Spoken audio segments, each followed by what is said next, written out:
प्रश्नावली 7.2 का छठा प्रश्न है, यदि बिंदु 1, 2, 4y, x 6 और 3, 5 इसी क्रम में लेने पर एक समांतर चतुर्भुज के शीर्ष हों तो x और y का मान ज्ञात कीजिए। तो हमने एक समांतर चतुर्भुज बनाया ABCD और क्रम से ABCD जिस क्रम से हमको दिया गया था उसी क्रम से हमने इन शीर्षों को लिख दिया है। हमने दो विकर्ण इनके बनाए और दोनों के जो विकर्ण है वो बिंदु O पर एक दूसरे को काटते हैं। तो चूंकि समांतर चतुर्भुज के गुणों से आप परिचित हैं, पहले भी हमने आपको बताया है कि समांतर चतुर्भुज के जो विकर्ण होते हैं ये क्या करते हैं, एक दूसरे को समद्विभाजित करते हैं। समांतर चतुर्भुज के विकर्ण परस्पर समद्विभाजित करते हैं का मतलब ये है कि जहां पर ये टकरा रहे हैं यहां पर AC के भी दो बराबर भाग हो गए और BD के भी दो बराबर भाग हो गए कि विकर्ण परस्पर समद्विभाजित करते हैं। परस्पर क्या करते हैं, एक दूसरे को दो बराबर भागों में बांटते हैं। तो इससे हमको क्या पता चला, इसलिए O जो है, बिंदु O जो है ये दोनों का मध्य बिंदु है। बिंदु O AC तथा BD दोनों का मध्य बिंदु है। क्या है, दोनों का मध्य बिंदु है। तो मध्य बिंदु के निर्देशांक हम निकाल सकते हैं। कल वाले प्रश्न भी मैंने आपको बताया था कि जो विभाजन सूत्र है उसमें M1 और M2 की जो वैल्यू है वो 1:1 हो जाती है। तो AC का मध्य बिंदु O निकालते हैं।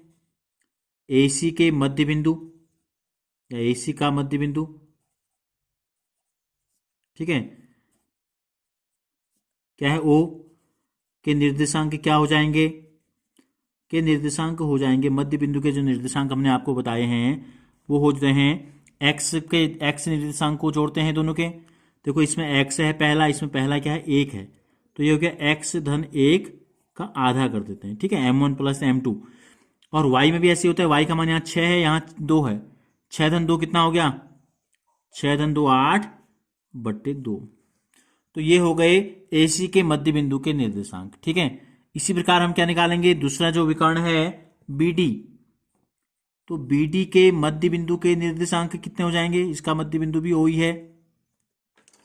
तो इसके निर्देशांक देखो, इसका x है 3 और इसका x है 4, तो 4-x या x-4 हो जाएगा, नहीं 3 है और 4 है, तो 3-4/2 और y है इसका 5-y/2,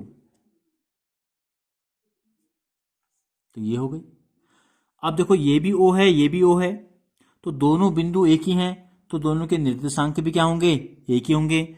चूंकि दोनों बिंदु समान हैं, दोनों बिंदु एक ही हैं, दोनों बिंदु क्या हैं, एक ही हैं, अतः इनके जो निर्देशांक हैं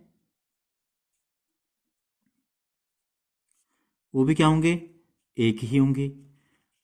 तो ये एक ही हैं, तो यानी कि x-1/2 जो है वो 3-4/2 के बराबर है और 6-2 8/2 जो है वो 5-y/2 के बराबर है। तो इसको इसके बराबर रखते हैं, इसको इसके बराबर रखते हैं, तो x का मान और y का मान हमको मिल जाएगा। 7/2 कितना हो गया, 7/2 हो गया। क्या है, x-1/2 था, तो 2 को अगर बराबर की दूसरी तरफ ले जाएंगे तो ये हो जाएगा x-1 बराबर 7/2, 2 भाग में था, यहाँ गया गुणा में, तो 2 से 2 कट गए, कितना बचा बराबर 7, -1 को 7 के साथ ले जाएंगे तो ये आ गया 8। तो इस प्रकार हमको x का मान पता चल गया 8। इसी प्रकार y, दोनों के y निर्देशांकों की जब हमने तुलना की तो क्या हो गया, देखो दोनों के नीचे 2 है तो 2 से 2 काट भी सकते हैं, 2-6 कितना हो गया 8, तो y का जो मान हो जाएगा कितना हो जाएगा 8, -5 बराबर की दूसरी तरफ आएगा तो -5। तो इस प्रकार y का जो मान आ गया 8 में से 5 गिराएंगे 3 आ गया। तो अतः हमसे पूछा था x और y के मान हमको बताने थे, x का मान आ गया 8 और y का मान हमको प्राप्त हो गया 3।